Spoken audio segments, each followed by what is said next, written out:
Militer China bermaksud menggunakan AI untuk meningkatkan kampanye disinformasi. Sebuah laporan baru dari lembaga think tank Angkatan Udara Amerika Serikat, USAF, RAND Corporation, menemukan bahwa militer China telah mengadopsi penggunaan kecerdasan buatan atau AI untuk memperluas kampanye pengaruh asing.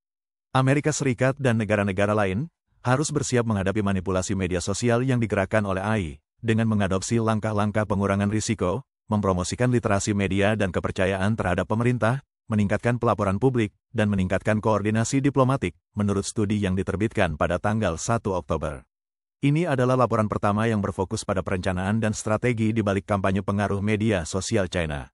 Para peneliti menyelidiki Li Bicheng, seorang peneliti yang berafiliasi dengan militer China dan ahli terkemuka dalam manipulasi media sosial massal yang diyakini setidaknya ikut bertanggung jawab atas adopsi teknologi ini oleh Beijing. Studi ini juga mengumpulkan bukti dari lebih dari 220 artikel berbahasa China dari jurnal akademis dan lebih dari 20 artikel berbahasa Inggris dari konferensi internasional yang ditulis oleh Li. Di antara temuan utamanya adalah bahwa Beijing mulai mengembangkan kemampuan manipulasi media sosial pada tahun 2010-an, jelas tertarik memanfaatkan AI untuk kampanye ini, bahwa para peneliti militer China melakukan pekerjaan canggih, dan bahwa China berada dalam posisi yang baik untuk menjalankan kampanye manipulasi berskala besar. Para peneliti mencatat bahwa aktivitas AI Beijing bertentangan dengan pernyataan publik China, di mana pejabat secara terbuka menyatakan penolakan mereka terhadap penggunaan AI untuk disinformasi. Menurut para peneliti, tanggapan awal Beijing terhadap pemberontakan yang dipicu media sosial, seperti Arab Spring, adalah menindak teknologi tersebut. Namun, China juga menaruh perhatian pada apa yang mereka lihat sebagai penggunaan perang psikologis daring oleh Barat dan pada tahun 2013 merilis dokumen perencanaan untuk Beijing guna memperkuat kemampuan komunikasi internasional dan membangun kekuatan wacana asing. Pemimpin China, Xi Jinping, memberikan pidato pada tahun itu yang menyerukan, meluncurkan perjuangan opini publik, dan bertujuan untuk membangun tentara siber yang kuat.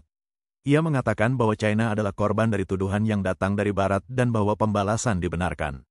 Kita harus secara cermat dan benar melakukan propaganda eksternal dan berinovasi, kata Xi.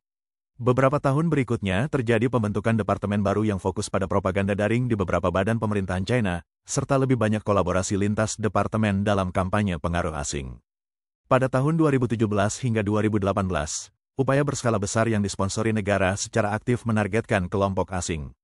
Para peneliti percaya bahwa kampanye disinformasi, spamouflage, yang diidentifikasi sebagai inisiatif yang dipimpin Beijing pada tahun 2023, dimulai selama periode ini. Taiwan juga pada tahun 2018 menuduh militer China memanipulasi media sosial untuk mengganggu pemilu Taiwan, yang merupakan tuduhan publik pertama semacam itu.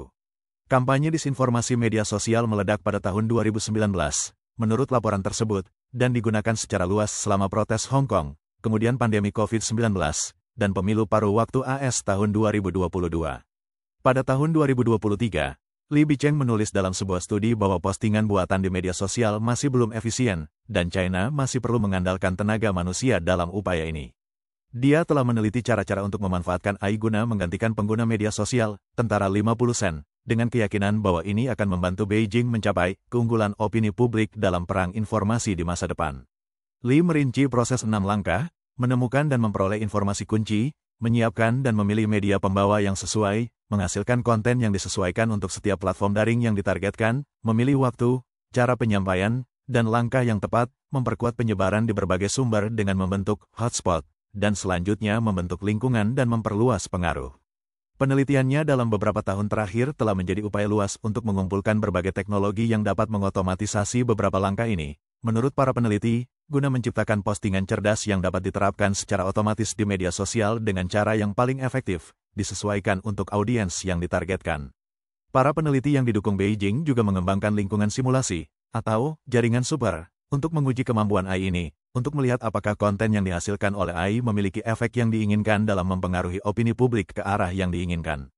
Lingkungan simulasi memanfaatkan data dunia nyata yang ada, ilmu kognitif, dan pemodelan jaringan, tulis laporan tersebut. Kami berpendapat bahwa LLM atau teknologi model bahasa besar saat ini cukup untuk menjalankan sistem panduan opini publik otomatis yang diusulkan oleh Li. China kemungkinan memiliki kapasitas untuk mengoperasionalkan sistem tersebut. Jika Beijing sudah mulai mengerjakan teknologi yang dibahas dalam studi tahun 2023, maka mereka akan siap dan mampu menargetkan pemilu presiden mendatang, kata para peneliti. Beberapa bukti kampanye disinformasi yang dihasilkan oleh AI yang terkait dengan Beijing sudah muncul pada tahun 2023.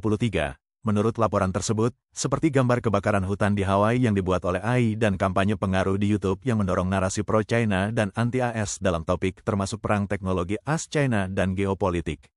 Think Tank Institut Kebijakan Strategis Australia menyimpulkan bahwa kampanye tersebut, yang telah ditonton sekitar 120 juta kali di YouTube pada bulan Desember tahun 2023, adalah salah satu operasi pengaruh terkait China yang paling sukses yang pernah ada di media sosial.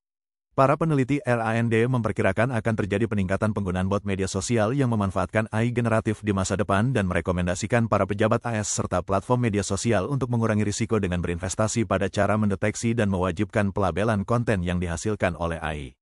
Temuan dari studi ini tidak menangkap skala operasi pengaruh digital Beijing, kata para peneliti. Laporan tersebut mengatakan bahwa penting untuk dicatat bahwa manipulasi media sosial hanyalah salah satu dari banyak alat dalam rangkaian operasi pengaruh asing yang lebih luas di China, dan bahwa militer China hanyalah salah satu dari banyak aktor yang melakukan aktivitas ini atas nama pemerintah.